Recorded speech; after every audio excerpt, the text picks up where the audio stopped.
Action retake நேயர்களுக்கு வணக்கம்.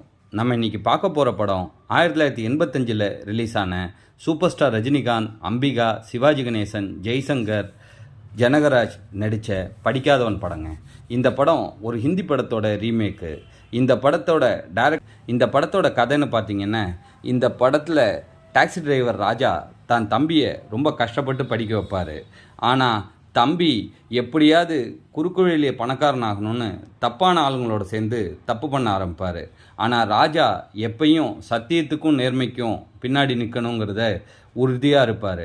கடைசியில் தம்பியோட அந்த கெட்ட செயல்கள்னால ராஜா ஒரு கொலை குற்றத்தில் மாட்டிக்குவார். ஒரு சீனில் அவரோட பெரிய அண்ணன் ஜட்ஜாவும் ராஜா கொலை குற்றவாளியாகவும் அவரோட தம்பி ராமு அதுக்கு சாட்சியாகவும் கோர்ட்டில் நிற்பாங்க. தப்பு செய்கிறவங்களுக்கு கூட இருக்கிறவங்களுக்கும் பிரச்சனை வருங்கிறத டைரக்டர் ரொம்ப அழகாக சொல்லியிருப்பார். இந்த படத்தில் ரொம்ப முக்கியமான விஷயம் இசைஞானி படத்தில் இசை ரொம்ப பிரமாதமாக பண்ணியிருப்பார். ஒரு கூட்டு கிளியாக இந்த பாட்டாக இருக்கட்டும், ராஜாவுக்கு ராஜா நான் தான், எனக்கு மந்திரிங்க யாரும் இல்லை, அதே மாதிரி பாடல்கள் எல்லாமே ரொம்ப பிரமாதமாக வந்திருக்கும்.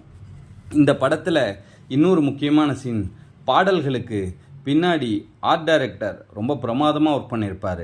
காரு பில்டிங் மேலாம் ஏறுங்க, ஃப்ரிட்ஜிலேருந்துலாம் ரஜினியும் அம்பிகாவும் வந்து பாட்டெல்லாம் பாடுவாங்க. படம் ரொம்ப ஃபீல் குட் மூவி தான். இந்த படத்தில் ரஜினிகாந்தோட லக்ஷ்மின்னு ஒரு காரும் நடிச்சிருக்குங்க. என்னது, கார் நடிச்சிருக்குமா? ஆமாங்க, அந்த கார் வந்து தப்பும் செய்யாது, தப்பு செய்கிறவங்கள அளவும் பண்ணாது. இதேமாரி ஒரு டிவைஸ் இந்த உலகத்தில் எல்லாத்தையும் இருந்தால் உலகத்தில் தப்பே நடக்காது இல்லைங்க.